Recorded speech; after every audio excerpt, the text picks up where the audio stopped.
Cette émission est présentée par Harley-Davidson Prémont. Très content de vous accueillir avec cette toute nouvelle édition de Pour votre information. J'espère sincèrement que vous allez bien. Cette question qui prend tout son sens ces jours-ci. Avec la campagne de vaccination qui va bon train, espérant aussi que vous vous faites vacciner. En tout cas, je vous encourage vraiment à le faire. On veut sortir de cette torpeur. On veut renouer avec la lumière, reprendre dans nos bras nos proches. Alors, incitatif, évidemment, ces jours-ci, avec plusieurs campagnes également qui font référence sur toutes les tribunes. On vous incite à vous faire vacciner. Sur le plan de notre émission aujourd'hui, pour se divertir, on a peut-être besoin de bouger, de sortir à l'extérieur. Avec notre experte fitness, encore des suggestions en ce sens. Isabelle Dominique Cros sera avec nous. Aussi, le départ qui nous a tous attristés la semaine dernière d'un pilier du showbiz québécois, le chanteur Michel Louvain. Francis Galland, qui est lui-même chanteur, metteur en scène, a eu l'occasion de le côtoyer. Moi-même également, j'ai eu l'occasion de le côtoyer à quelques reprises. On aura évidemment plusieurs anecdotes à vous livrer un peu plus tard. Aussi, il est auteur d'un livre sur le mouvement Desjardins, sur M. Pierre Cahouette, donc, qui sera notre invité. Aussi, l'opportunité de parler d'une série très populaire issue de l'univers Marvel avec Nicolas Vincent Poirier et une entreprise lavalloise qui a le vent dans les voiles.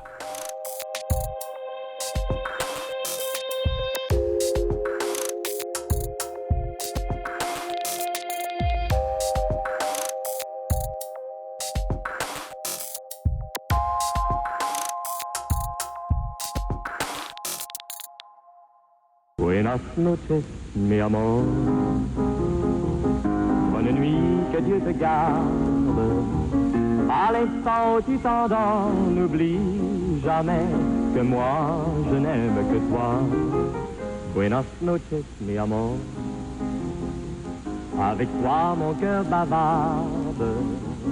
À la vie, à la mort, tu es à moi. Sinon, prends garde. J'attendrai ton réveil, j'attendrai le retour du soleil. Quand le ciel sera bleu, nous serons tous les deux, et pour la vie entière. Buenas noches, mi amor. Ma chérie, fais de beaux rêves. Pense à moi quand tu t'endors, toujours, toujours, pense à notre amour. Évidemment, ce qu'on vient d'entendre, Buenas noches, mi amor, c'est un 3 mai 1958. C'est là où l'histoire d'amour débutait entre Michel Louvain et le Québec. On a tous été attristés, on avait tous un grand respect pour l'homme, pour l'artiste qu'il était. Il l'a côtoyé dans un contexte de spectacle. Il est metteur en scène, chanteur et également animateur de radio, là où on le trouve d'ailleurs dans un studio de radio. Salut Francis Galland. Salut Alex Trudel, comment ça va? Ça va bien. Évidemment, on a tous été happés la semaine dernière par le départ de M. Louvain. Parle-moi de ton contact avec ce grand homme, comment ça s'est fait et qu'est-ce que tu en gardes, en conserves comme souvenir? Bien, on l'a tous dit, hein, le gentleman du Québec, puis c'est vraiment ce que je garde des courts et rares moments que j'ai eu la chance de passer avec le grand Michel Louvain. Je l'ai peut-être vu à quoi? 6-7 occasions, mais toujours d'une élégance, hein, toujours d'un grand sourire et d'une une simplicité désarmante, finalement. Michel Louvain, c'est un grand. Il aurait pu peut-être jouer la carte de ça, mais non, jamais. On le sentait toujours très intéressé aux gens, toujours très disponible. Puis moi, tu sais, comme tu l'as mentionné, là, j'ai dans mes rares expériences de mise en scène, c'est lors du 25 ans des bébés. Pour les Francopholies, il y avait plusieurs artistes. Puis je peux te dire que c'est le plus simple des artistes que j'ai vu de toute ma vie. Tellement gentil. Puis il faisait la pièce Le Voyou des bébés. Okay. Donc un anti-casting pour lui, là, tu sais, qui était un très, très, très gentleman. Et là, moi, je disais, Michel, faut que tu sortes ton côté bad boy. Là, je veux que tu la joues, là, la chanson. Puis il y avait le désir de le faire, puis de bien le faire. Puis il me demandait, c'est-tu correct, là? C'est-tu correct? Puis il riait. On se souvient du rire contagieux de Michel. Donc là, il riait, là, puis c'était un beau moment. Oui, bien, tu l'as dit, c'est quelque chose que j'ai retenu dans les conversations que j'ai eues avec différentes personnes qui l'ont côtoyé de près et de loin. c'est qu'il avait un souci de respect envers son public, ça c'est une évidence, mais aussi envers le travail qu'il faisait. Donc, justement, tous les collaborateurs avec qui il avait la chance de chanter, d'endisquer, il demandait toujours leur aval en disant hey, est-ce que c'est correct? Est-ce que c'est à la hauteur de ce que vous voulez? Est-ce que je peux en faire plus? Donc, c'est pour vous prouver à quel point il était doté aussi d'un sens de la rigueur, de la passion de son métier aussi. Ça, c'est quelque chose qu'on doit relever aussi, là. Absolument, mais je ne sais pas pour rien que Michel Louvain a perduré 60 ans de carrière. Il a encore continué, là. Il était à sa place. Je vais dire comme Charlie Theroux m'a dit en entrevue, il était à sa place, tout simplement. Il aimait ça, il aimait le monde, il voulait livrer, tu l'as dit, la marchandise, il voulait toujours être à la hauteur pour ne pas décevoir son public. Donc, c'est pour ça qu'il a été longtemps comme ça et tant aimé. Oui, puis d'ailleurs, j'ai eu l'occasion aussi de le rencontrer, évidemment, de l'interviewer dans le contexte professionnel des médias. Et lors de sa tournée, justement, une de ses dernières tournées, soit lors de son 60 ans de carrière, il était à l'aube de ses 80 ans. Je m'en vais le rencontrer dans sa loge avant le spectacle. Évidemment, son pantalon n'était pas froissé, était prêt. Impeccable. C'est impeccable. Et il me disait à quel point il respecte son public, à quel point aussi la chanson Un certain sourire, qui demeure sa chanson fétiche, parce que ça lui fait penser à sa maman. C'était la chanson préférée de sa mère. Et à ce moment-là, c'était à l'aube de la fête des mères, lorsqu'en plus, je suis allé le rencontrer. Alors, il me parlait déjà avec tendresse, toujours avec tendresse de sa mère. Et cette chanson-là qui aura été marquante. Pour toi, peut-être, ta chanson marquante de Michel Louvain, quelle est-elle? Bien, une reprise qui est Buenas noches, mi amor, peut-être. Ou bien évidemment, La Dame en bleu. Là, je veux dire, ça a été son grand classique. Mais C'est beau la vie. Moi, je trouve que quand il chantait la chanson de Léo Ferré, il y avait quelque chose... Tu sais, il aimait beaucoup ce chanteur-là. Puis il y avait quelque chose dans sa voix, une émotivité qui ressortait. Pouvoir encore partager ma jeunesse et mes idées, avec l'amour retrouvé, que c'est beau la vie. Puis là, tu me parlais de la chanson favorite de sa mère, Un certain sourire. Un certain sourire. Tu sais que Mélissa Bédard a été la dernière à lui chanter également aux enfants de la télé. Quand la radio joue cet air-là,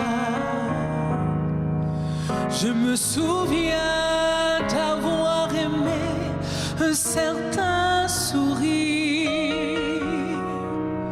Qu'est-il resté des jours merveilleux de printemps, de l'amour, des cœurs d'adolescents, les yeux mi-clos, je la revois. J'étais jaloux du doux secret d'un certain sourire. Je l'aimais tant que je suis prêt à vivre ou à mourir. Oui, même à mourir pour un certain sourire. Donc, ça a été un beau moment, tu sais, quelques temps juste avant son admission à l'hôpital. Donc, c'est Michel Louvain, là, quand on parle de cet homme, bien évidemment, le show business, et les fans, tout le monde l'ont aimé, l'ont adoré. Et j'ai parlé avec... J'ai parlé avec parce qu'évidemment, c'est aussi les fans qui étaient... les fans féminines, surtout, qui étaient là, assidues. J'ai parlé avec une certaine Chantal Germain qui me disait dans les derniers jours que, entre autres, à chaque anniversaire, Michel Louvain lui envoyait des fleurs. C'est tout dire. Oui. C'est tout dire. Et... Oui, puis il y avait, entre autres, une autre fan qui, lorsqu'il partait en tournée, elle achetait des billets pour chacune des villes de son arrêt, là, en périphérie du Grand Montréal, par exemple, même Trois-Rivières, Drummondville, Québec. Elle allait le voir jusqu'à Québec. Elle faisait 6 heures de route aller-retour pour aller le voir en spectacle. Tu sais, c'est pour dire à quel point il y avait une loyauté aussi envers M. Louvain, là. Absolument, absolument. Il y a beaucoup de gens qui sont dans le deuil suite à ce départ et c'est pas facile pour l'avoir vécu de près là, avec un ami connu, là, pour ne pas le nommer, Patrick Bourgeois. C'est des deuils qui sont longs pour les fans, exemple des bébés, mais donc les fans de Michel Louvain. Ça reste longtemps dans la collectivité. Puis c'est pas... je pense que cette vague d'amour-là qu'il a reçue, il la méritait, là, mais amplement. Ouais. C'est une histoire d'amour tout le long de sa carrière. Et c'est peut-être l'un des rares artistes à avoir fait l'unanimité. Je m'explique. Autant la colonie artistique et médiatique que les fans ont tous été attristés par le départ de M. Louvain. Sont rares les artistes qu'on peut nommer comme ça, qui spontanément ne reçoivent que des éloges, qui font l'unanimité. Peu importe en plus la génération l'âge que vous avez, tout le monde connaît Michel Louvain et tout le monde lui voue un grand respect. Exactement. Moi, c'est ce qui m'impressionne de Michel Louvain. Même tu parles de toutes les générations. Mon fils est impressionné par Michel Louvain il y a 14 ans. Donc, tu sais, oui, il en a entendu parler par moi, mais c'est un homme qui restait très accessible et il a gardé son cœur d'enfant, d'ailleurs, Michel. C'est ça qui était beau. Et je vote, et je pense que tu seras d'accord, mon cher, pour qu'on se quitte avec un bon bout de La Dame en bleu. Oui. Parce qu'il devait y avoir une coupe de Dame en bleu qui devait l'attendre. Et mon Au Dieu, paradis. Il était, oui, absolument. Il va y avoir une cohorte de Dames en bleu pour l'accueillir, ça c'est certain. Exactement. Alors, on se quitte avec cet extrait-là. Francis Galland, merci d'avoir pris le temps de commenter entre 2 chansons, justement, de Michel Louvain sur les ondes de Radio Acton, donc d'avoir commenté le départ de ce grand. Merci de l'invitation, mon cher Alex. À très bientôt. À bientôt. Qui est la belle inconnue? En bleu sur la façade, je me sens fou de l'avoir vue. Quand j'aimerais qu'elle me regarde, je n'ai jamais vu s'ennuyer. Une femme avec tant de charme, et si j'allais lui parler, peut-être qu'elle pourrait m'aimer à cause d'un regard. Maintenant plus rien ne nous sépare. Je suis amoureux de la Dame en bleu. Toi, ma belle, belle inconnue, tu m'as tiré qu'une charme. Tu m'as rendu amoureux de la Dame en bleu. Regardez ce soir, il y en a partout. Dis-moi qu'on se reverra, que ce n'est pas l'histoire de soi. Je veux te garder dans mes bras, de peur de ne pas te revoir. Toi, ma belle, belle inconnue, viens danser encore une fois. J'imagine ton corps nu qui m'invite à chaque pas. À cause d'un regard, maintenant plus rien ne nous sépare. Je suis amoureux de la Dame en bleu. Toi, ma belle, belle inconnue, tu m'as tiré qu'une charme. Tu m'as rendu amoureux de la Dame en bleu.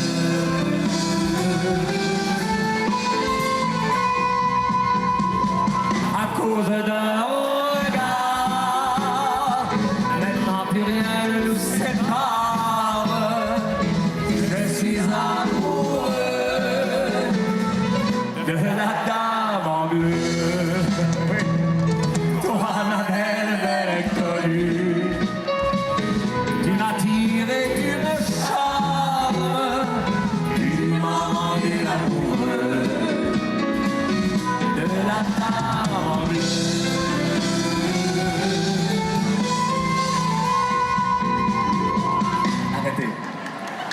messieurs, faites-moi un autre cadeau ce soir. Chantez-moi La Dame en bleu. Pas de musique, seulement vous autres tout seuls. À cause d'un...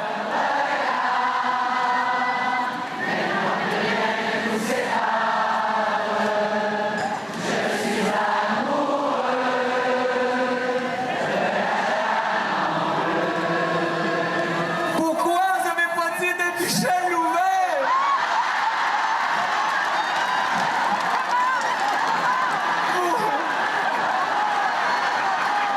C'est trop vieux.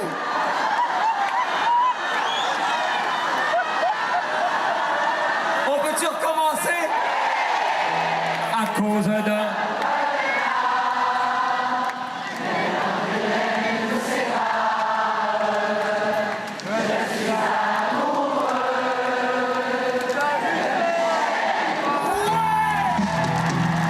Toi, la belle, belle inconnue, tu m'as tiré d'une chambre, tu m'as rendu amoureux.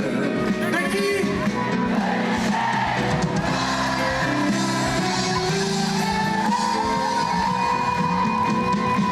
À cause d'un regard, maintenant plus rien ne nous sépare. Je suis amoureux de la dame en bleu. Hey, ça va rester ça. Toi, belle inconnue, tu m'as tiré d'une chambre, tu m'as rendu amoureux de la dame en bleu.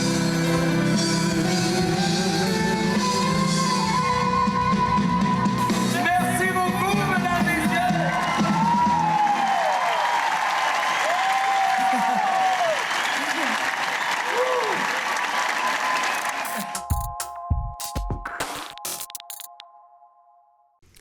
Avec notre experte qu'on peut trouver dans Deux temps, trois mouvements, une série de capsules aussi sur son site Internet pour vous tenir au courant de comment se remettre en forme. Sinon, continuez justement à être alerte sur toutes les tendances et nouveautés concernant l'entraînement physique. Salut Isabelle Dominique Cros. Comment ça va, Alex? Ça va super bien. Avant d'affronter notre prochain sujet d'aujourd'hui que tu as sélectionné pour nous autres, chose que je remarque, évidemment, tu le sais, je suis un adepte de la course et je fais de grandes distances et il y a cette sorte de solidarité qu'il y a à la course, un peu comme la moto. Tout le monde a vu sur le réseau routier voir des gens se croiser puis s'envoyer la main entre motocyclistes. Il y a cette confrérie également des joggers. Tu vois quelqu'un, un jogger, t'envoies la main, « Hey, high five, bro! Ça va bien? Salut, un petit sourire en coin, parce qu'on se comprend, on vit la même passion. » Puis, je sais pas si tu es d'accord avec moi, mais tu sais, c'est un message que tu nous rappelles depuis le début de notre collaboration ensemble, c'est-à-dire d'avoir du plaisir. Et ces jours-ci, le plaisir, des fois, est peut-être un petit peu plus dur à trouver dans toutes les facettes de notre vie. Et je trouvais, en fin de semaine, pour avoir salué quelqu'un qui courait comme ça, que ces petits gestes-là, juste un petit geste de salutation, même si je ne connaissais pas la personne, ça me procurait un bonheur tout simple. Immense, oui. Qui, ces jours-ci, fait une différence. Puis en plus, ça rajoutait au plaisir de m'entraîner. Oui, effectivement. Puis je trouve que probablement, grâce à la COVID, les petits bonheurs sont d'autant plus importants. La camaraderie, c'est ça le mot? La camaraderie, oui. Camaraderie, c'est chouette parce que ça n'enlève pas le côté compétitif. Puis de toute façon, même les plus grands athlètes, ceux qu'on admire et ceux qui nous impressionnent le plus, c'est ceux qui vont démontrer que malgré le fait que ce soit un concours et qu'il faut qu'il y ait un gagnant, si quelqu'un tombe, bien, on essaie de le remonter. Tu sais, on voit des fois ce genre de beaux messages vidéo-là. Et comme c'est inspirant, parce que si on peut être excellent, exceptionnel dans ce qu'on fait, mais qu'en plus, on a un vrai bon fond, quel bonheur. Puis, tu sais, on est sur... si tu me permets l'expression, un peu un high. Quand on a un petit échange, une connexion avec quelqu'un, des fois, ça nous redonne le boost dont on a besoin pour continuer notre route. Alors, tu sais, c'est gagnant pour tout le monde. Second souffle, oui, totalement.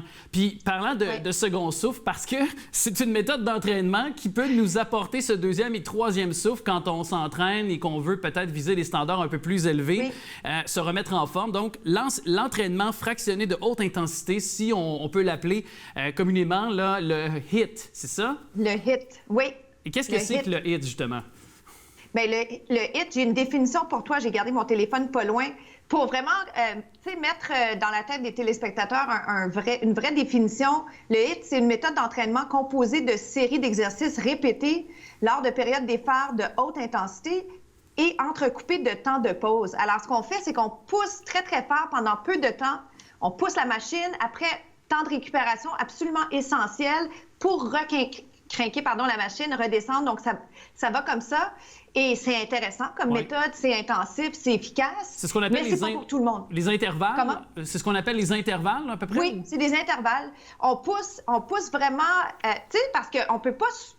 Quand on fait quelque chose de très, très intensif, on ne peut pas le faire pendant très, très longtemps. Ouais. Donc, si on se pousse au maximum pour que ce soit court et qu'il y ait un petit moment de les fréquences cardiaques redescendent, et on arrête complètement et on recrinque. Et depuis quelques années, c'est une méthode qui est très, très intéressante.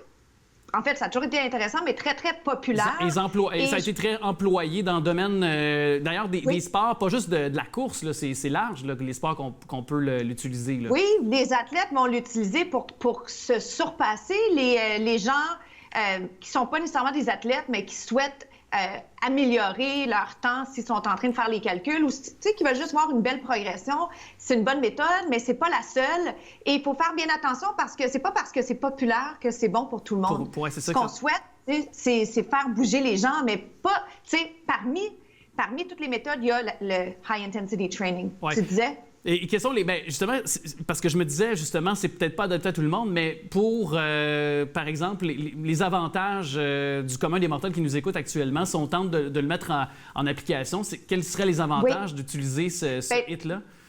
Les grands avantages pour les gens qui sont particulièrement pressés, tu sais, on manque tous un peu de temps. Certains diront qu'on est probablement trop envahi par tous les distractions qui sont là, mais manque de temps, ou peut-être si on a moins envie de faire un entraînement plus long, ça nous permet de réduire notre temps d'entraînement. Donc, ça devient un entraînement express, efficace, plus court, mais qui est payant, entre guillemets, en termes de dépenses caloriques et de dépenses d'énergie. Par contre, on ne peut pas le faire tous les jours, donc on doit espacer. Mais en gros, vraiment, c'est que c'est efficace. On sait que ça marche, il y a des résultats, c'est prouvé par la science, mais... en contrepartie, il faut vraiment avoir une bonne technique. On ne veut pas augmenter ses chances de se blesser. Ouais, donc, il faut vraiment faire les pour et les contre par rapport à nous, où on en est personnellement. Et ce qu'on a envie, tu sais, côté objectif, j'en parle souvent, mais il faut y penser. T'en fais-tu? En fais-tu du HIIT? Non, je n'en fais plus. J'en faisais au départ quand je commençais à courir, justement, là, quand je voulais me rendre à 15 km. Comme je l'atteins maintenant, c'est sûr que j'en fais moins, je t'avouerais. Je mise plus sur l'après-entraînement que tu m'as d'ailleurs, je te remercie, conseillé de faire, c'est-à-dire après s'être entraîné, bien s'étirer, faire des redressements assis, faire des push-ups, bref, des choses pour renforcer aussi le haut du corps, compte tenu que je fais de la course. Mais parce que je veux aussi qu'on aborde le temps de récupération. C'est-à-dire que, tu sais, parmi les inconvénients du HIIT, est-ce qu'on doit se laisser, tu disais peut-être pas l'employer tous les jours, donc est-ce que c'est de se donner une journée de récupération entre chaque journée d'effort de plus intensif ou... Bien, c'est variable, puis je ramène toujours, tu sais, on en a parlé, le tableau FIT, parce que j'aime bien toujours ramener à la science, à ce qui existe déjà, ce qui fonctionne. Donc, si quelqu'un fait, tu sais, disons, 3-4 HIIT, à ce moment-là, tu peux diversifier ton entraînement. Alors, peut-être entrecouper, mais ça va vraiment dépendre de qu'est-ce que tu fais exactement, c'est quoi tes objectifs. Est-ce que tu peux te permettre de prendre, tu sais, tu fais un entraînement, tu fais une journée de repos. Je dirais, c'est vraiment selon les objectifs à proprement dit et ce qu'on décide de faire. Je conseille toujours aux gens de consulter un spécialiste qui pourrait vraiment leur donner cette information-là par rapport à leur situation, leurs contraintes physiques et par rapport à ce qu'ils souhaitent faire. Tu sais, comme toi, c'est dans un contexte de performer en course. Ça va varier selon le type d'entraînement et tu sais, ce qu'on appelle en anglais les skills, les habiletés. Tu sais, si moi, je veux être une meilleure danseuse ou une gymnaste, bien, je m'entraîne différemment que quelqu'un qui veut courir, performer là-dedans. Alors, la question, c'est toujours, bien, ça dépend, mais certainement, on ne peut pas faire ça 7 jours par semaine. Il faut vraiment également s'assurer que, tu sais, toutes les autres habitudes de vie saine, on prend soin de ça. L'alimentation, on en parle. Tu sais, le sommeil, super important quand on veut être quand on veut performer au niveau... Oui. Oui. Puis d'ailleurs, il nous reste peu de temps, mais je veux quand même, de tout ce qu'on a jasé, est-ce qu'il y a des plateformes? Est-ce qu'il y a un site Internet? Il y a le tien, naturellement, mais sinon, 2 temps, 3 mouvements, tu en parles aussi dans nos capsules sur nos ondes, mais est-ce qu'il y a aussi d'autres alternatives pour s'informer, pour savoir comment peut-être là, composer avec ce hit-là ou d'autres techniques également du même genre? Bien, il y a beaucoup de trucs qui existent. Je remets Peloton, qui est intéressant comme application. On en a déjà parlé. C'est une application américaine. Il y a le site, la plateforme de José Lavigueur, mazonefit.com. Il y a une section HIT avec Karine. Et puis, Mitsu, cette semaine, ou en tout cas dans les derniers jours, a publié un article où elle partageait plusieurs plateformes intéressantes et je crois avoir vu, si pas une référence, 2 références dans ce texte qu'elle a écrit. Et puis peut-être que nous, on pourrait soit l'ajouter dans les liens ou le mettre sur le site web, juste pour indiquer aux gens, parce que je ne veux pas promouvoir quelque chose que je n'ai pas déjà moi-même essayé. C'est toujours un peu ma règle d'or. Mais certainement, on va garder là, les téléspectateurs à l'affût de tout ce qui est intéressant et de qualité au niveau de l'entraînement HIT. Eh bien, parfait. Et d'ailleurs, c'est ajouté au moment de se parler au bas de l'écran. Notre magicien Daniel, caméraman et monteur, l'a inséré. Merci, Daniel. Merci beaucoup et merci à toi, Isabelle Dominique Cros, de nous avoir parlé. Merci à toi, Alex. Toujours un plaisir.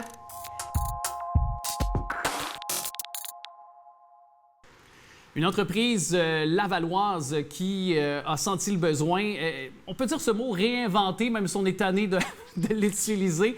Vraiment une belle offre pour toute organisation qui veut organiser des événements. Et je suis contente de parler avec Roxane Lapointe, qui est cofondatrice de cette merveilleuse idée qui est le Lab Espace Créatif. Merci d'être avec nous, Roxane Lapointe. Content de vous parler. Bien, un grand plaisir. Merci de prendre le temps de discuter avec nous dans nos espaces ici, là, sur le territoire de Laval. On est très heureux d'avoir la chance de discuter là aujourd'hui. Bien, merci. Puis on pourra en faire la découverte de cet espace que vous avez vraiment. Est-ce qu'on peut dire que ça a été idéalisé, ça a été pensé avec la première vague de la pandémie il y a presque 1 an, jour pour jour, ce projet? Bien, pas mal, oui, en fait. Un peu plus tard qu'1 an, jour pour jour. Donc, nous, de notre côté, on faisait des événements en présentiel. Et bon, bien qu'on a essayé de faire les choses autrement, rapidement, on a dû se tourner vers les événements virtuels. Et c'est ce qu'on a fait. Donc, de notre côté, on a réalisé notre premier événement au mois de septembre. On n'était pas ici. Pas du tout, en fait. On avait d'autres partenaires. Et c'est suite au succès de cet événement-là que c'est devenu tout naturel, en fait, pour l'équipe de se dire ça nous prend un lieu. Il faut pouvoir offrir un service clé en main d'événements virtuels. Et c'est là, en fait, que 2 entreprises de la région se sont rencontrées et qu'ensemble, on a créé le Lab Espace Créatif. Donc, on a ouvert nos portes officiellement le 2 novembre dernier. Et depuis, on a fait vraiment des événements de tout genre et de toute envergure aussi. On compte près de plus d'1 centaine, en fait, d'événements là, qui ont été réalisés autant dans nos studios que des événements qui seraient 100% virtuels, un peu comme on vit en ce moment. Donc, on est tous les deux à distance, mais qu'on crée quand même le sentiment... En fait, on a le sentiment d'être ensemble. On a l'impression d'être dans la même cuisine ou d'être sur le bord du divan, d'avoir la conversation qu'on voudrait avoir. D'ailleurs, vous avez des fauteuils aux alentours de vous. Fait que c'est juste pour reproduire. Donc, c'est cette même ambiance-là. Puis d'ailleurs, faites-nous si vous voulez bien, le tour de vos studios. Ça a l'air vraiment très technologique, aussi très techno, là. Très technologique, très techno. En fait, on a la chance de pouvoir compter sur une équipe complète de gens dévoués à la recherche et développement ici qui nous permettent de toujours nous améliorer au niveau de la technologie et au niveau de la technique. Et là, bien, aujourd'hui, on vous accueille dans l'une de nos scénographies. Donc, c'est-à-dire que notre plateau est en perpétuel mouvement, perpétuel changement. Donc, on est toujours dans le même environnement, mais on va moduler la scénographie selon les objectifs, les besoins, les images de marque de nos clients. Donc, aujourd'hui, on est sur un plateau assez corporatif parce que c'est le prochain événement qu'on va recevoir ici, mais il y a moyen d'être beaucoup plus flyé aussi. Il y a moyen de diviser le plateau en plusieurs environnements distincts. Bref, je dirais qu'on a beaucoup de plaisir à repenser et à redessiner également, là, à peu près mois après mois, ce plateau. c'est sûr, évidemment, toujours en respectant les distanciations puis les règles de la santé publique, on le comprend. Quel type d'événement que vous pouvez accueillir? Parce que, oui, je comprends les entreprises corporatives, genre party de bureau, tout ça, mais sinon, si quelqu'un est à la maison, est-ce qu'on peut se faire je vais dire n'importe quoi, un shower de bébé, je sais pas, finalement, un mariage, j'aimais toutes les possibilités. Est-ce que c'est possible, par exemple?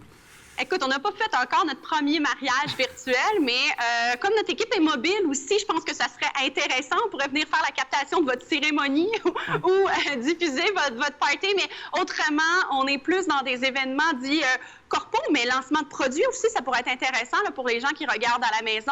On a des événements reconnaissance. On a aussi beaucoup d'événements justement plutôt festifs pour remercier des employés, mais pour aussi simplement diffuser du contenu créatif. Donc, on a reçu bande de musique, on a reçu des DJ aussi. Tout est possible. Et comme je disais, bien, ça peut autant se faire ici qu'à l'extérieur parce qu'on est déjà prêt, en fait, pour le beau temps qui s'en vient. Malgré que les conditions sanitaires ne sont pas toujours optimales, ça change rapidement, mais on sera prêt à diriger. En fait, on est prêt à venir vous voir sur le terrain et on est 100% autonome au niveau de la captation et de la diffusion. C'est-à-dire que vous avez une idée folle de se dire « Hey, ça me tente de faire un événement dans un parc. Est-ce que c'est possible? » Bien oui, c'est possible. Puis c'est ce qu'on a préparé, en fait, tout l'hiver. La gang plus technologique, là, c'est vraiment pas mon département, là, mais ils ont fait des grandes recherches pour qu'on puisse se doter d'équipements qui nous permettent, en fait, d'aller sur la route chez vous. Fait que tu parlais de shower, de mariage. C'est possible. Oui, fait que moi, mon rêve de faire un mariage dans un champ, couleur en campagne, couleur de blé l'été avec le soleil, avec ma blonde avec sa couronne de fleurs, tout ça, comme dans de notre book. C'est comme dans un film du même genre, si je pourrais faire ça grâce à vous autres, là.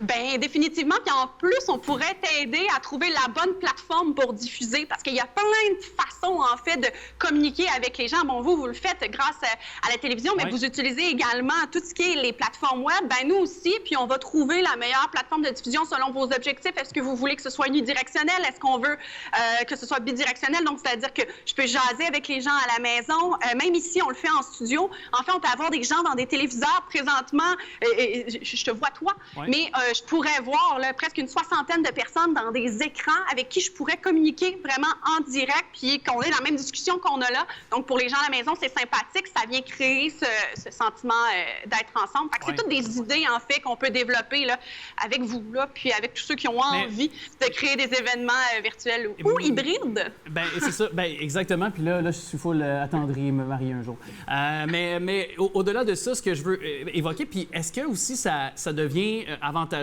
parce que, on le sait, les Zooms, on est un petit peu écœurés, on va se le dire. Là, la connexion de quelqu'un est pas bonne. Donc là, on perd des mots. Tout le monde essaie d'embarquer l'un sur l'autre. Fait que là, finalement, on n'a pas de conversation. Tandis que vous aussi, vous pouvez faire le tout pré-enregistré. Vous le diffusez simultanément sur les ordinateurs de ceux qui veulent bien se connecter finalement. Donc, il n'y a pas de coupure ou, disons, ce côté plus plate.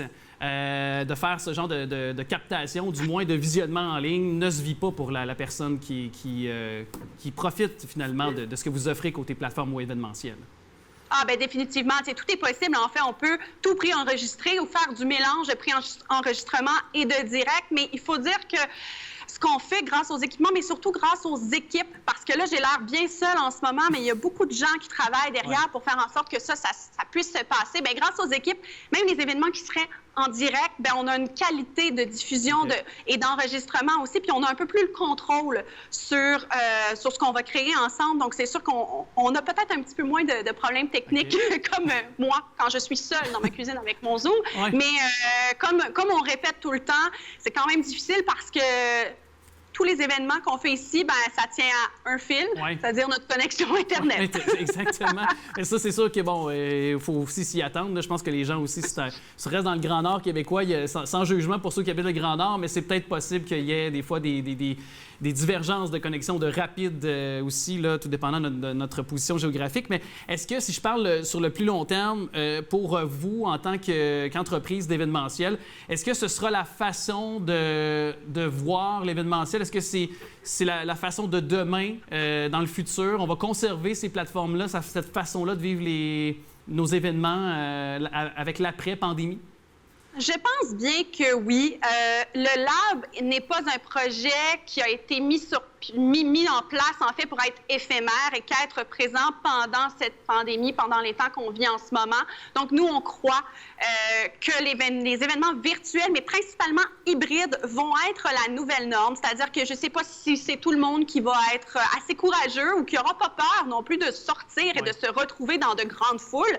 Donc, c'est là où on aura ce qu'on appelle nos événements hybrides, des gens qui vont être autour, qui vont assister en direct sur le terrain aux événements, et on pourra également diffuser à plus grand escient. Ce qui est aussi intéressant, puis ce qu'on répète quand même souvent, c'est que malgré qu'on est dans un temps où toutes les frontières sont fermées, on a comme une ouverture sur le monde, c'est-à-dire qu'on peut recevoir des conférenciers de l'Europe, de l'Asie, vraiment de partout à travers le monde, sans qu'ils aient à se déplacer. Donc, je pense que ça vient démocratiser aussi ces événements-là. Aussi, les coûts sont moins chers pour les événements, pour tenter de faire venir ces grands auteurs. Par exemple, je pense au Salon du Livre qui ne pouvaient pas faire venir des grands auteurs français, par exemple, ou d'autres artistes internationaux qui peuvent se brancher dans les Comic-Con, par exemple, tu sais. C'est exactement ça. Donc, c'est pour ça que nous, on y croit, puis on croit que ça va rester. Ça a démocratisé, voilà, si je viens, aussi le fait de consommer des événements à distance. Avant, on avait cette obligation de se déplacer et de se rendre dans les événements. Maintenant, je pense que les gens vont continuer à garder cette habitude-là, puis on se sentira pas mal d'assister à des événements de façon virtuelle. Donc, c'est là pour rester. Puis, c'est pour ça aussi qu'on a mis tant d'efforts cet hiver à travailler sur des technologies qui sont dites mobiles pour que justement, ben oui, on peut venir ici dans notre espace de création, mais on peut également se déplacer un peu partout là, pour tout type d'événements. Oui, puis on va pouvoir coucher les enfants. C'est juste tout ce qu'on aura à faire. Un grand merci, Roxane Lapointe. Ça a été très agréable. Entreprise lavalloise innovante. Évidemment, le lab, l'espace créatif, l'adresse est mise au bas de l'écran au moment où on se parle. Merci beaucoup de nous avoir parlé. Un grand plaisir. Merci à vous.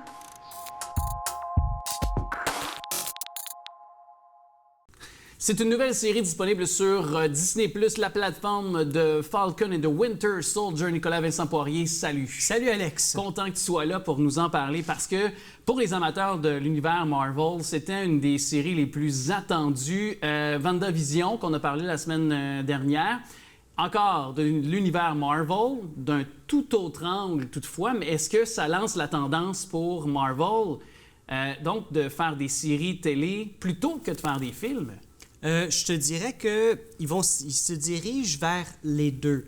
C'est que tu as une division de Marvel qui reste dans les séries télé, qui sont à long terme, tandis que Marvel Studios, oui, une partie va rester au cinéma, l'autre partie, c'est des mini-séries. Et dans ce cas-ci, de Falcon and the Winter Soldier, c'est la deuxième mini-série, 6 épisodes, un budget aussi gros qu'un film conventionnel de Marvel, 150 millions de dollars.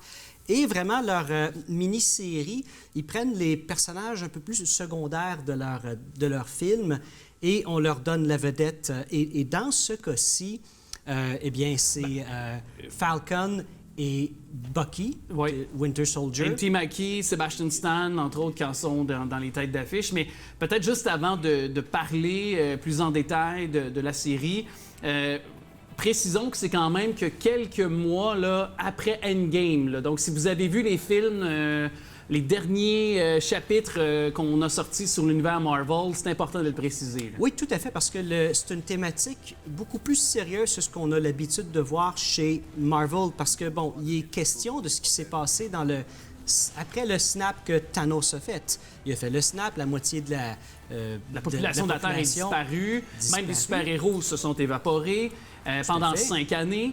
Et par la suite, ça se poursuit. Et là, quand que les gens réapparaissent, eh bien, ça cause des problèmes parce qu'ils deviennent en quelque sorte des réfugiés, parce qu'il y a beaucoup de choses qui ont changé.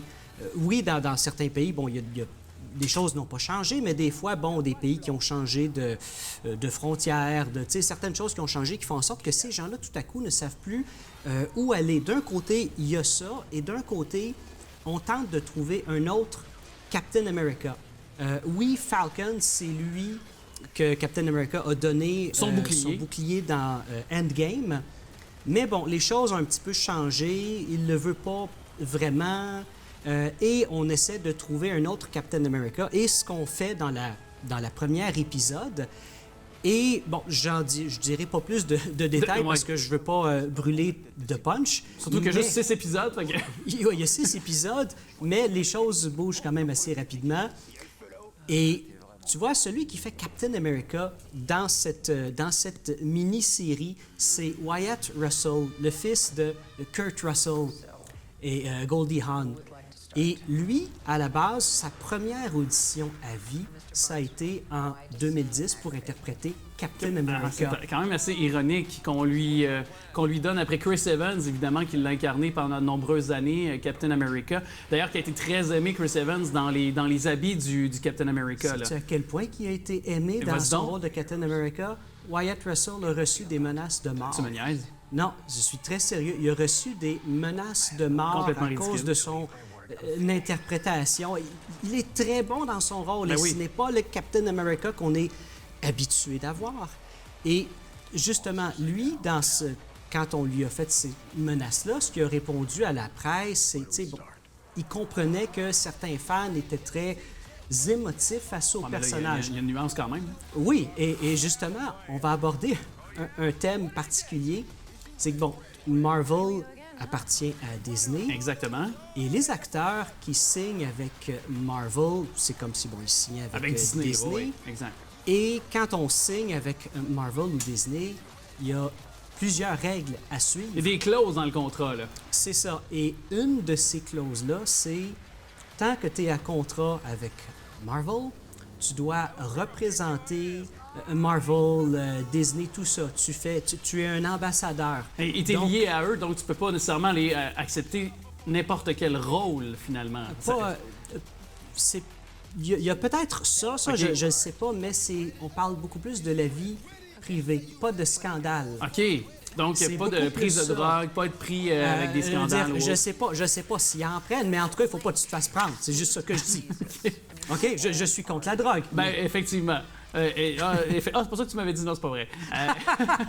Mais il y a cette chose, par contre, aussi, que c'est intéressant qu'on en parle parce que est-ce que la mainmise maintenant de Disney sur Marvel aura une incidence sur le plus long terme, sur même, non seulement sur le choix des acteurs, ça c'est une chose, mais sur la direction, par exemple, des scénarios?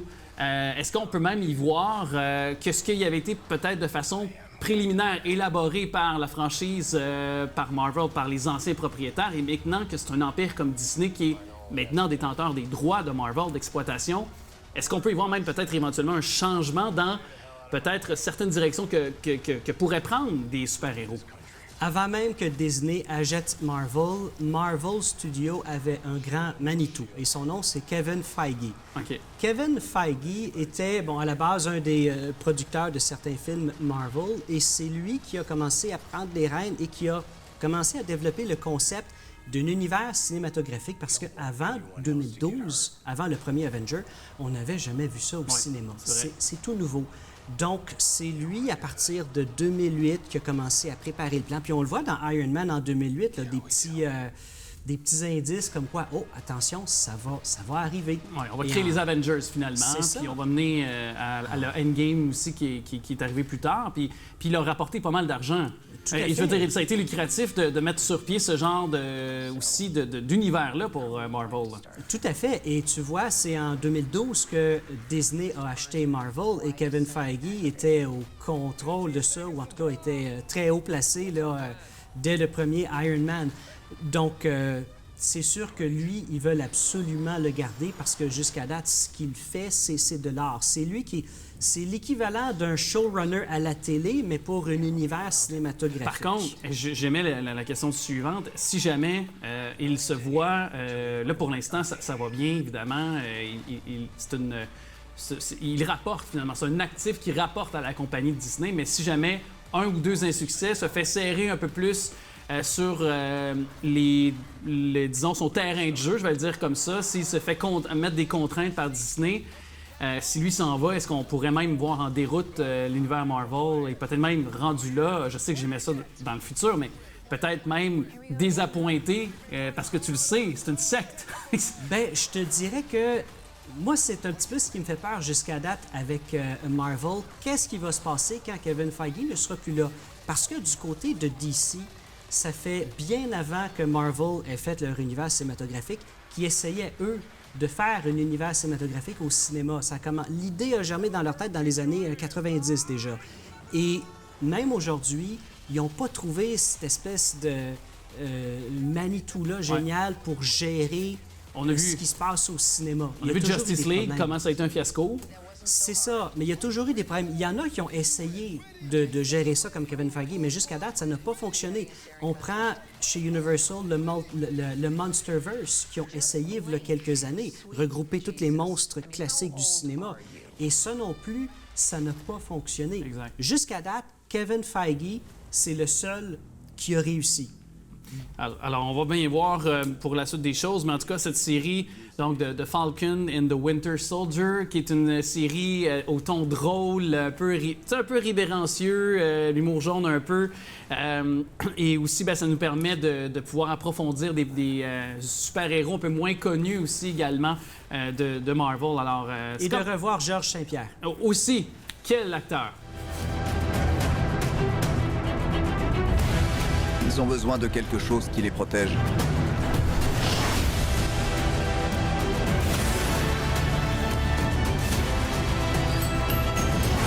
Un symbole qui les rassemble.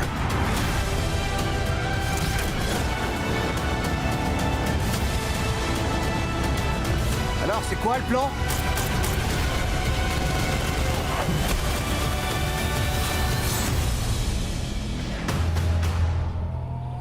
T'as pas de plan. Ah. Génial.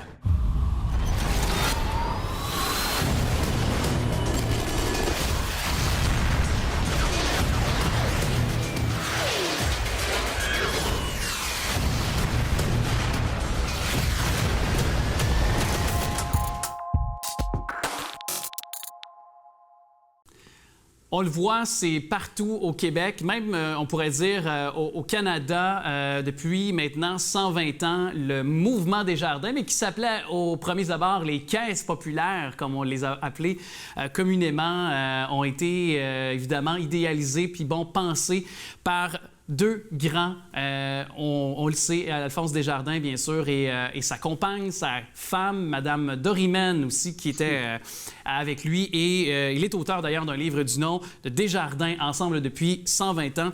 L'auteur, M. Pierre Caillouette, qui est avec nous par le truchement de la technologie. Bonjour, M. Caillouette. Bonjour, M. Trudel. Merci d'être avec nous. Tout d'abord, pourquoi avoir construit, pourquoi avoir donc écrit ce livre? En fait, l'idée nous est venue, on a été approché aux éditions La Presse parce que je suis aussi directeur de l'édition aux éditions La Presse. Desjardins nous a proposé un ouvrage à l'occasion du 120e anniversaire et puis on a accepté parce qu'on trouvait que c'était une institution importante au Québec puis il fallait souligner le coup. Et puis on a développé avec eux le concept du livre qui est essentiellement un livre de 300 photos, donc 300 photos d'époque du début de Desjardins à aujourd'hui. Et on a décidé, et c'est là que je suis entré en ligne de compte, on a décidé de l'enrichir d'une vingtaine de témoignages de gens pour qui Desjardins a joué un rôle important dans l'ascension de leur entreprise ou dans leur carrière, tout simplement. Oui, entre autres Nicolas Duvernois, qui en est un. Oui. Tout à fait, de Pure Vodka, notamment, qui est un homme d'affaires prospère, qui a su bénéficier. Puis ça, c'est de nombreuses et nombreux Québécois qui ont su profiter justement de l'apport, du support de Desjardins. Est-ce que vous avez eu quand même accès à tout ce que vous vouliez? Est-ce que vous avez eu une certaine liberté dans l'élaboration de ce livre-là, malgré le fait que le mouvement Desjardins vous a approché? Ou... Oui, tout à fait. Oui, c'est ça, tout à fait. On a déterminé, tout ça s'est fait en collaboration avec Desjardins. Donc, on a déterminé une liste de personnalités de tous les horizons au Québec, bien sûr, mais aussi dans le reste du Canada, parce que c'est une des choses que j'ai apprises dans mes recherches. Je ne savais pas à quel point Desjardins était présente dans le reste du Canada. On pense toujours, étant donné que c'est né ici, que c'est né à Lévis, puis étant donné qu'on a une relation de proximité avec Desjardins, on pense toujours que ça se limite au Québec, mais non. Et puis, en fait, l'idée, c'était de démontrer le rôle important que joue Desjardins dans la naissance de ce qu'on appelle le Québec moderne. Dans l'entrepreneuriat, ce qu'on appelle le Québec Inc. s'est bâti beaucoup grâce à Desjardins. Donc, ça, on voulait le démontrer. Et puis, on voulait montrer aussi le côté visionnaire de Desjardins, c'est-à-dire, dès les débuts, lui-même, Alphonse et son épouse Dorimène, dont vous avez parlé, vous avez bien fait de souligner son rôle important. C'était des visionnaires, hein, parce que le modèle qu'ils ont développé, il n'existait pas ici. Bien, justement, puis parlons, puis je trouve que c'est important de le mentionner parce qu'à une certaine époque où les femmes étaient un peu peut-être reléguées aux tâches de la maison et autres, Dorimène qui assurait le fort, mais non seulement assurait le fort, mais était présente lorsque son mari quittait, puis quittait pour plusieurs mois aussi, là, Alphonse Desjardins. Alors, c'est grâce à elle, on peut le dire, en majeure partie aussi, et que les femmes ont peut-être pu prendre leur place aussi dans la société, bien que, bon, ça s'est fait sur le plus long terme, mais on se comprendra qu'elle a été une innovatrice aussi. Bien, vous avez parfaitement raison. Donc, c'était une femme qui joue un rôle important. Puis je pense que tout au long de l'évolution de Desjardins, les femmes ont pris beaucoup de place. Il y a eu des femmes présidentes comme Monique Leroux. Mais il y a eu aussi, dans le livre, j'ai eu l'occasion d'interviewer une dame qui a tenu, Rose-Aimée Île-Beaulieu, qui a tenu une caisse populaire dans sa maison, hein, jusqu'à dans les années 70. Donc, ça montre un peu le rôle des femmes dans cette institution. Et quand on lit votre livre, mais aussi quand on parle du mouvement Desjardins, des caisses populaires, moi, je pense que ça reste les caisses populaires pour le moyen les Québécois moyens, là. Mais pourquoi ces caisses ont pris de l'ampleur? Pourquoi le phénomène Desjardins s'est implanté partout au Québec, selon vous, à la lumière de ce que vous avez fait dans vos recherches et en allant dans le passé, finalement? Je suis pas un spécialiste de l'histoire de Desjardins, mais j'ai fait des recherches au cours des derniers mois. Et puis, je pense que ce qui a fait en sorte que tant de Québécois ont adhéré, c'est justement la nature même du modèle coopératif qui fait que chacun travaille pour l'ensemble de la communauté. Et on est membre, on devient membre. Déjà, en devenant membre, on s'investit davantage. Et puis, on sent que les caisses travaillent au bien-être, au bien commun, en fait, plutôt que pour le bien des actionnaires, comme une banque. Donc, ce modèle-là, je pense que les Québécois l'ont adopté, puis ils l'ont beaucoup aimé. Et il y a eu des campagnes publicitaires aussi, on en parle un peu dans le livre, celle avec Marie-Josée Taillefer, par exemple, dans les années 70, qui ont développé ce lien émotif. Je pense que, comme M. Cormier le dit, Desjardins a une place importante dans le cœur des Québécois. C'est une institution, et c'était très drôle d'ailleurs quand j'ai fait l'entretien avec Jeff Molson du Canadien, ils collaborent beaucoup ensemble, Desjardins et Molson, et lui aussi disait qu'il y avait un lien émotif avec la population, donc c'est quelque chose qu'ils avaient en commun. Oui. Bien, justement, je pense que pour moi, en tout cas, provenant des régions, je sens qu'en région, peut-être un peu moins urbaine, Desjardins a eu profondément un impact non seulement sur le plan économique pour les entrepreneurs, pour les entreprises, mais un sentiment d'appartenance. Ma caisse populaire de mon village, de ma communauté, ça, c'est fort d'être capable pour une entité financière, pour une entreprise, pour une banque, mais communément, évidemment, les caisses, d'être capable de représenter ça. Oui, tout à fait. Vous vous souvenez de la chanson d'écologue de Dédé Fortin, hein, la caisse pop, le gaz vert. Oui. Donc, la caisse pop faisait partie des villages. C'est la rue principale. C'est la rue principale, oui. Et je pense que c'est Pierre Lavoie qui le dit, et Claudine Roy aussi, la Gaspésienne, le dit. Dans une communauté, dès que quelqu'un a une idée pour une entreprise, pour un événement culturel, un tournoi sportif, le premier réflexe, souvent, c'est de se tourner vers la caisse Desjardins, vers son gérant de caisse Desjardins, vers sa succursale, où on est souvent là pour appuyer les projets de la communauté. Et vous dépeignez évidemment tout ça, c'est très bien ficelé dans votre livre, comme vous avez dit, des photos, documents d'archives auxquels vous avez eu droit.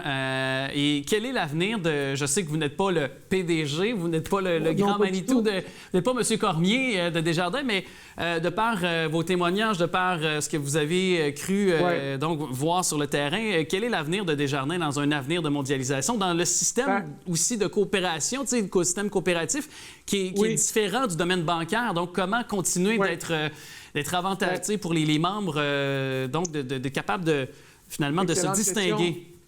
Excellente question, mais je commence tout d'abord par dire que je ne suis pas du tout porte-parole de Desjardins, donc je ne suis pas du tout autorisé. Je ne peux pas parler au nom de Desjardins, mais mon point de vue personnel, après avoir fait ça, c'est que le modèle coopératif et Desjardins ont beaucoup d'avenir parce qu'on a vu que le capitalisme traditionnel, plutôt sauvage, qui a permis une croissance économique extraordinaire au cours des 40 dernières années, mais il y a eu des conséquences terribles pour l'environnement. Et donc, je pense que Desjardins va continuer de s'engager dans cette voie-là. Puis aussi, ils vont continuer d'être à l'affût des besoins de la société. Ils se sont engagés récemment, ils ont acheté du proprio. Donc, ils veulent accompagner les jeunes familles tôt dans la vie, puis dans les moments importants. Et j'ai cru percevoir dans mon entretien avec M. Cormier qu'il y avait des visées dans le domaine de la santé, en fait, dans la mesure où la population, comme on sait, vieillit énormément. Donc, comme ils ont toujours essayé, non pas d'être dans l'actualité, mais de devancer l'actualité, d'aller voir un peu ce qui s'en vient dans les 10 prochaines années. Donc, je crois qu'ils ont ce souci-là d'être à l'affût des tendances. Donc, dans ce sens-là, je pense qu'ils ont beaucoup d'avenir. Alors, ce sera évidemment dans ce livre qu'on pourra peut-être en apprendre davantage justement sur les prochaines destinées, les prochaines directions que prendra le mouvement Desjardins, bien sûr, mais c'est aussi pour faire, je trouve, un beau récapitulatif de ce que c'est le mouvement Desjardins, des valeurs d'Alphonse et d'Orimène qui continuent en quelque sorte à se poursuivre de différentes façons, mais qui sont encore là, bien présentes dans ces caisses populaires, dans le mouvement Desjardins, 120 ans plus tard. Monsieur Pierre Caillouette, merci beaucoup de nous avoir parlé. Je rappelle bien sûr votre livre Desjardins ensemble depuis 120 ans qui est disponible un peu partout. Merci. Merci beaucoup, M. Trudel. Merci. Au revoir.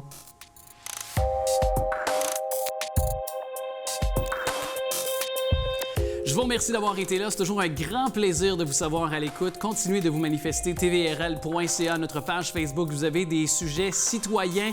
Vous pouvez nous les acheminer. On veut parler de ce qui vous préoccupe. C'est une émission qui sert à ça pour votre information. Et je remercie d'ailleurs tous ceux qui travaillent dans l'ombre pour mieux me faire briller devant, évidemment, la caméra. Il y a Manon à la recherche, Daniel et Daniel qui sont aux caméras et Alain à la réalisation. Aussi, invitation tous les dimanches, c'est à 9h30 et puis c'est notre bingo TV Laval. Vous pouvez vous procurer vos cartes, plusieurs points de vente sur le territoire lavallois, 3 500 $ encore cette semaine à remporter, dont 2 500 $ pour la carte pleine. Allez, je vous dis à très bientôt.